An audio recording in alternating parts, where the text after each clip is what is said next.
Hey, reading Romans, talking about a Roman. I'm reading Matthew chapter 8, verses 5 through 10 about the Roman centurion.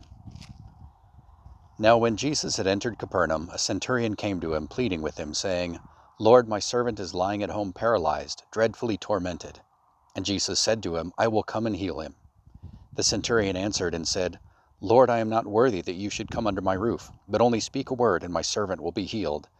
For I also am a man under authority, having soldiers under me, and I say to this one, Go, and he goes, and to another, Come, and he comes, and to my servant, Do this, and he does it. When Jesus heard it, he marveled and said to those who followed, Assuredly I say to you, I have not found such great faith, not even in Israel. First, explain what a centurion is if you don't know. Centurion is essentially a Roman officer. Um, you know, in the modern army, he'd probably be about the equivalent of a captain or so.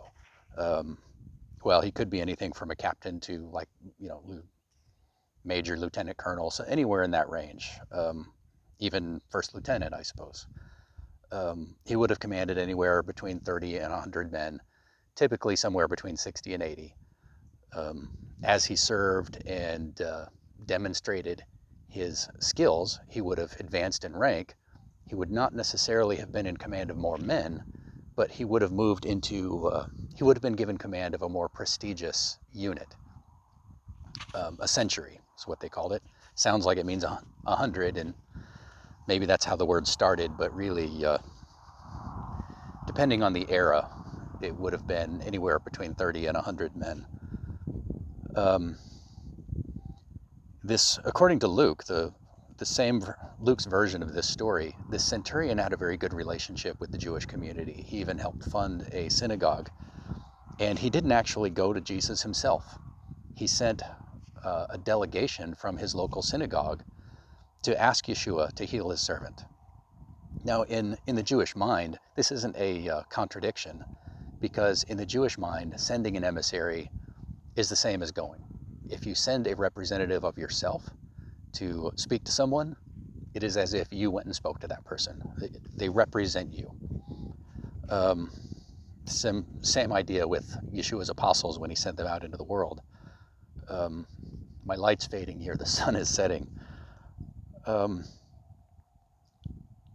So the centurion, he didn't go to Yeshua privately. He didn't meet him in a neutral place where there wouldn't have been a lot of people around and ask him on the side to come and heal his servant.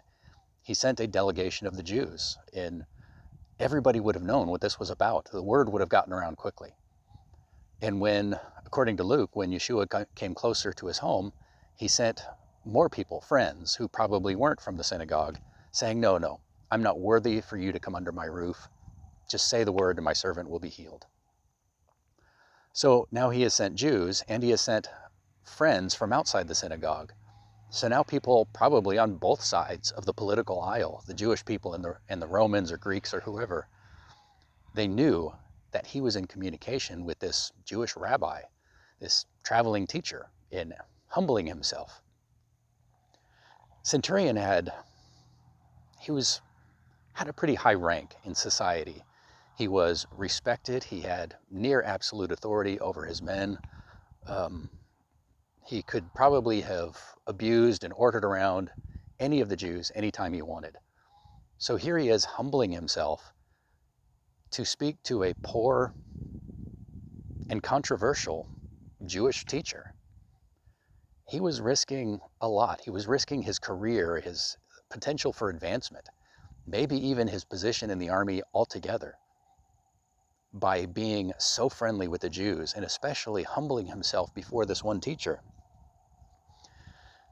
And this is a great example of what people talk about with servant leadership. That's a term that can really be abused and misapplied. But in this case, this centurion made it clear that he knew how to exercise authority. There was no question that he was in command of his men, in command of his servants. He ordered them to do things, and they did it without question. If they refused or they did it poorly, he could beat them legally. And yet he is willing to risk everything for the sake of one servant. This is the shepherd who goes after the one lost sheep. This is the husband who is required by God to love his wife the same way that Yeshua loves us. There's no question that he's supposed to be in authority. He is in command of his home. But he should be willing to risk his life, his everything, for the sake of the well-being of his wife and for his family. I think leaders at all levels should learn from this centurion's example. He's a great example for pastors, for politicians. This is really what servant leadership is about, being in charge, but not being afraid to risk your status, your reputation, and your potential for advancement for the sake of the people who answer to you, the people for whom you're responsible. This is Jay Carper from American Torah. Be blessed.